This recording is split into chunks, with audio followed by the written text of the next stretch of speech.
صباح الخير والرحمة عليكم يا أحلى أخوة وأخوات وأحلى عائلة بالكون. شلونكم؟ شخباركم؟ إن شاء الله تكونون بخير وصحة وسلامة.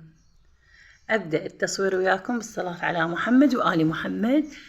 اليوم جبت لكم هاي الديزاينات باعوا عليها كلش حلوة وراقية وناسكة كلش. هاي قدامكم فستان، هذا القماش مالته باعوا هذا القماش الثخين اللي ابو الحمصايه يقولوا له السنه نزلوا لنا يابا بالطاوه. شوفوا هنا قدامكم الردان كلوشه واشتغلتها بالاورجنزا السوداء باعوا. وهنا هذا الحزام جاهز باعوا كلش حلو. والذيال مالته اشتغلته تطعيم اسود، كركش تطعيم اسود باعوا. جماله وبداعته كلش حلو ومرتب، نزاكة حيل. من البداية صلوا على النبي وخلوا لي لايك حتى تشجعوني انزلكم هواية موديلات، لان احنا هسه مقبلين على فصل صيف وشغل هواية عندي. باعوا كلش حلو.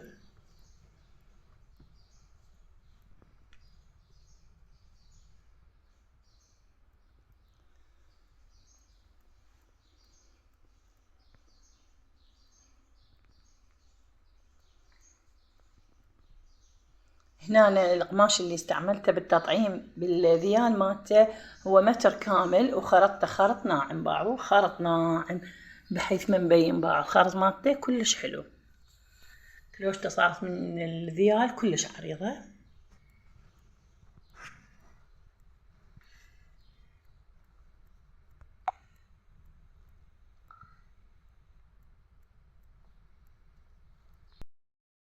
هنا يا حبايبي هذا الموديل باعوا عليه قدامكم باللون الخاكي العسكري.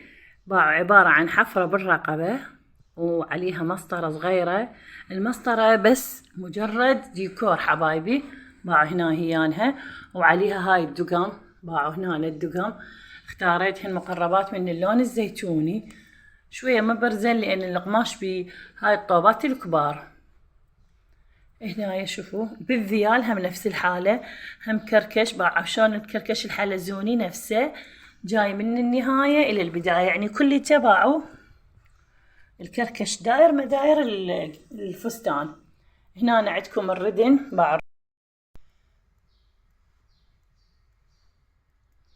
هنا يا بنات باعوا هنا عندكم القطعة الزيتوني، هذا الديزاين كلش راقي وجميل. باعوا عليه هنا اللون الزيتوني وبيها نجمة كلش صغيرة ذهبية باعوها.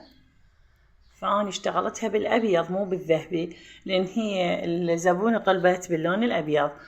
وبألف عافية عليها. هذا كل الملابس براء العبيدي دائما تعلق وياكم عندي بالقناة. هنا الردن بيها كلوشة باعوا الكلوشة مالتها تجنن، شوفوها كلش حلوة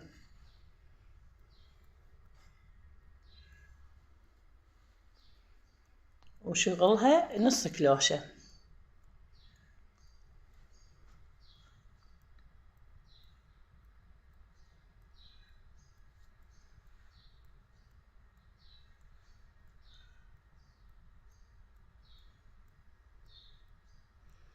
همين نفس الحالة، إذا تردوها قولوا لي أخيط لكم إياها أنزل لكم إياها بالخياطة، طريقتها العفو فصالها.